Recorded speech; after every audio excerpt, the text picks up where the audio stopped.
So jumping into a 50K tomorrow, and it's up in Mount Hood. It's called the Wy'East. I think there's about close to 7,000 feet of elevation gain.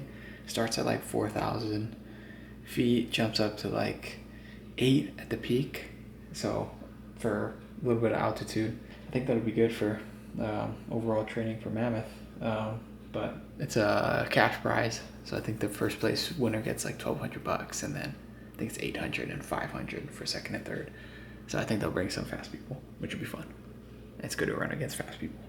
Lets you know where you're at, which is slow for me. Anyway, I'll just line out what I'm bringing.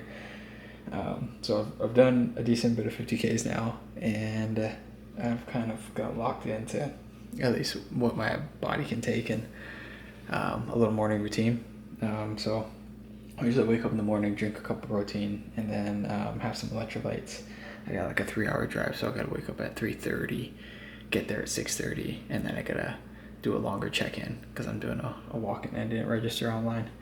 But I'll drink 2 ketones in the morning before I start the race, and then I'm going with some Martin gels, which I was doing Precision, which they taste exactly the same. Martin's like a little thicker, so it's easier to kind of swallow whole. Precision gels are kind of like, I don't know, a little bit more runny. But I just got these gels. These are gonna be at Mammoth because they're sponsoring the event. So I figure since they're gonna have them, might as well get used to the taste and used to drinking them a little bit. I don't even know what's in here, honestly. I don't know if it's electrolytes or it's just carbs, but I think the Martins are just carbs. Maybe there's some electrolytes in there. I should know, but I don't know. I don't care either. Anyway, so I usually just try to go for 2 hour at a minimum. So I'm hoping to get this done 1, 2, 3, 4. I think it's gonna take me 5 hours. But anyway, I got some tailwind. So there's like 50 grams of carbs, I think, in each of these tailwinds. I'll just bring 2 of these there. So that's basically my setup right there. Bang, bang, bang, bop, beep, bop, bang, bang, bang, bang. And then 2 water bottles. One, I'll have the tailwind in. One would just be regular water. I slow sip my waters. And then the tailwind stuff, I usually just kind of have it in my back pocket. And I honestly just drink that, like, I don't know, that's like sip it every hour. But going with the Raid belt, which these things have been kind of nice. But it can fit all this, surprisingly. So I got some toilet paper too. That's a must for emergencies. And then I got some Band-Aids, which really, if anything, will go on my nipples. Which is crazy because I haven't ever gotten nipple rashes until this year. And I've been running for, I don't know, like 4 years now. At least longer distances. And all of a sudden my nipples just started chafing. Crazy.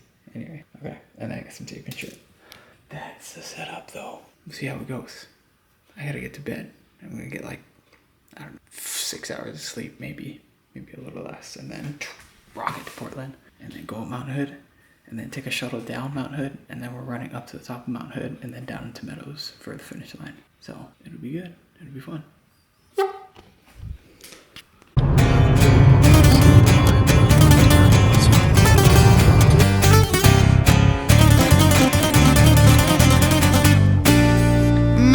Que he tenido un carro y buena lana. Amigos pocos tengo, siempre me acompañan para donde sea que yo siempre vaya. No soy presumido, pues traigo buenas marcas. Un 370 cargo, siempre manejando con mis zancuditas bien acompañado. Y si se pasan de la raya los tenemos que aplacar. No soy de pleitos pa' que sepan, pero no me de dejar. Solo tenemos una vida y hay que saber disfrutar. Con pacas verdes en la puerta nunca me van a faltar.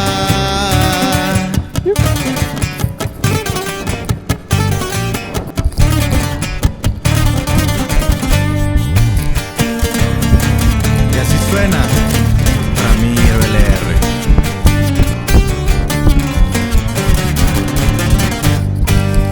He tenido caídas, solo quedan recuerdos.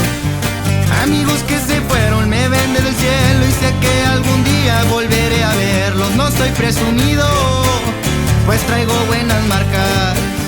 Un 370 cargo, siempre manejando con mis sacuditas bien acompañado.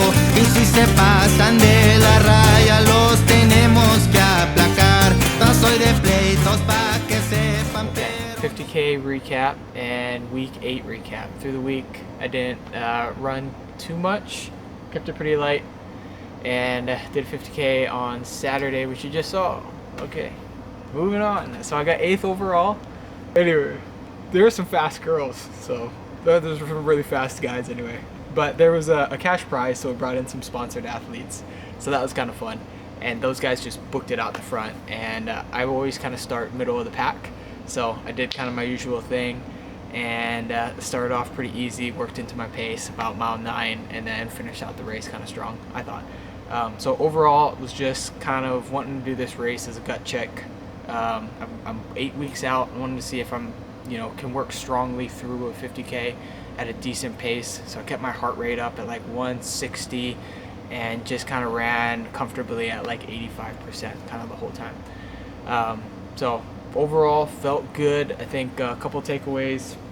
I got to get my nutrition dialed, which is a constant topic, but I think I do a good job measuring out my calories and carb intake per hour. I try to range between 60 and 90. That's kind of where I feel good or where I felt good on races. I think where I'm screwing up is I don't have a plan for electrolyte intake. So I'm kind of just doing that off of feel. And some races I do well on it, and then some races I don't. And this one, I think I just drank too much water throughout the race. Didn't take in really any electrolytes or even thought about it. So that's something I got to fix and kind of try to practice with electrolyte intake a little bit more on those longer events where I'm pushing a bit harder. Second takeaway, I kind of just went with the approach to have fun, and that I run well when I'm doing that, and I even just chat people up here and there. So I like to trail people. I don't think people like me doing that, but riding somebody's energy and their pace, if you feel comfortable with their pace and you kind of feel like you wouldn't be running that much faster anyway, then I feel like it's good to kind of just lock in behind them and ride their energy for a little bit and kind of see what they're doing. And then, if they start to fade away or if they take too long at an aid station, you can pass them then. So that's always my, my rule going into races. I like to tuck behind people, and then if they're kind of slowing down, then I'll pass. But it's kind of fun for me because then I can chat with them. I met a guy named Patrick, met a guy named Seth from Reno. Both cool dudes. But yeah. Last takeaway. I think overall for definitely Mammoth, I've gotta slow it down quite a bit. I was kind of hoping I could run at that pace starting out, but I think that's pretty unrealistic. So I think I gotta keep my heart rate down between like 130 and 140. I think I'm coming to the reality I gotta hike the uphills to keep my heart rate down at Mammoth. On this 50K, I basically ran most of the uphills except for that last summit where it got pretty steep. I started to power hike that, but I gotta focus on keeping my effort levels down and trying to kind of conserve energy, especially in that front half of the race. So it'll be hard not to let my ego get in the way and start to think I can run fast and hold with maybe the front pack, but I just gotta stick to my game plan and choose a game plan and go a lot slower because that's where I'm at. I haven't even ran a good 100 miler yet, so I gotta kind of treat myself that way, and if it ends up going better longer in the race, then that's gonna be great, but I do need to start conservative, so that's kind of got nailed in this past weekend as far as racing that, knowing how I felt at the end of the race there, which I puked at the end of the race multiple times. So yeah, I can't be doing that on actual Mammoth day. So yeah, a couple good lessons, good gut check, and we're done. Oh, and I had these Saucony shoes, which held up really well, and I'm thinking about racing in these at Mammoth. I was gonna run in Speedlands. For whatever reason, my foot stopped working with Speedlands. I think my foot got a little wider. Anyway, they kind of beat up my feet, which is a bummer because I've ran in those shoes for about 3 years now. So I've been trying to figure out a different shoe to run in, and this one performed well, and my feet were comfortable. My feet didn't give me an issue, and they're soft, they're light enough, and they're grippy enough, so that's all good things. And they're just a solid color, and they're not super bright like running shoes get, so I like just solid colors. Anyway, okay, goodbye.